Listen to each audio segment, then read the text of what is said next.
ஏட்டி என்ன அங்கிட்ட இங்கிட்ட இந்த குட்டிப்பட்ட பூனை மணி சுத்திக்கிட்டு இருக்கே, என்னதான் உனக்கு பிரச்சனை? ஏம்மா வேற ஒன்றும் இல்லைம்மா, பப்ளிக் எக்ஸாம் வேறு ஸ்டார்ட் ஆகிட்டுமா, பேராவை பெருசாக படிக்க வேண்டியதாக இருக்குமா.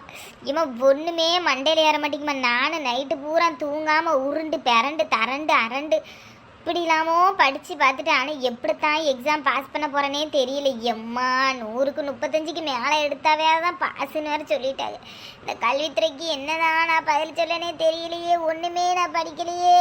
இப்போமே விட்ட போட்டு விட்டாதான் அம்மாட்ட இருந்து எஸ்கேவ் ஆக முடியும்.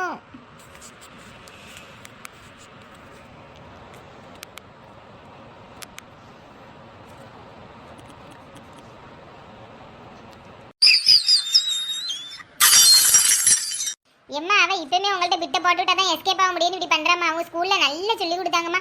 2 வாரத்துக்கு முன்னாடி எல்லாம் டெஸ்ட் வச்சு முடிச்சிட்டாங்க. இவ உருண்டு பரண்டு தரண்டு போய் சொல்றாமா. இன்னும் இவ அப்படிலாம் நைட்டு படிக்கவே இல்லை. படிக்கிறேன் லைட்டை போட்டு கொட்டை போட்டு தூங்காதாம செஞ்சா போய் சொல்றா. புழுவினி அண்ட புழுவினி ஆகாச புழுவினி. இது இப்போ என்ன அம்மா உன்ட்ட விளக்கம் கேட்டாவளோ பெருசாக வந்து பேசிட்டா. இங்கே பாரு, நீ 10th தான் படிக்க, +2 வந்து படித்து பார்த்தா தான் அதோட கஷ்டம் என்னன்னு உனக்கு தெரியும். ஆளை பாரு ஆளை. என்ன இருந்தாலும் நீ சின்ன பிள்ளை தான் சரியா. உன்னையோட நான் 2 வருஷம் மூத்தவ. கொஞ்சமாவது தெரிஞ்சு புரிஞ்சு அறிஞ்சு நடந்துக்கும். ஆமா மேடம், நீங்க ரொம்ப சின்சியராகவும் சினியாகவும் நன்றாகவும் படிக்கிறீர்கள். இன்றைக்கு மட்டும்தான் படிக்கவில்லை என்று தற்போது நாடகம் ஆடுவீர்கள். உங்கள் நாடகத்தை பார்த்து ஏமாறுவதற்கு அம்மா எனக்கு இருக்கா? என்ன இவ ஆர்வ கலர்ல நம்மளுக்கு இருக்கான்னு வேற சொல்றா. இன்னைக்கு இருக்கு இவளுக்கு. என் மூத்தவளே, உனக்கு கொஞ்சமாவது அறிவு இருக்கா? எக்ஸாம் இருக்கே, அம்மாட்ட கடந்து அதையும் எக்ஸ்பிளைன் பண்ணிக்கிட்டு இருக்கே தவிர கொஞ்சமாவது படிப்புல கான்சென்ட்ரேட் பண்ண உனக்கு அறிவு இருக்கா இல்லையா?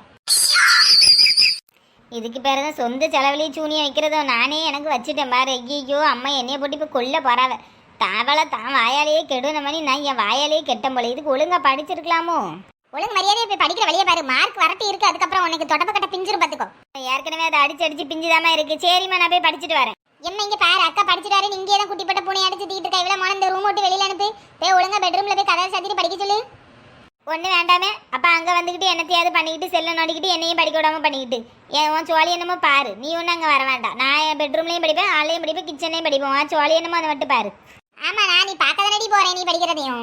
ஐயோ அப்பா 2 பேரும் சண்டை போடாய. காலையில இருந்து ரத்தமே வந்துரும் போல. காலையில இருந்து பொழுது விடிஞ்சதுல இருந்து அடையிறது வரை உங்க 2 பேரும் சண்டைக்கு வழக்கு தீக்கிறதே என் வேலையா போச்சு.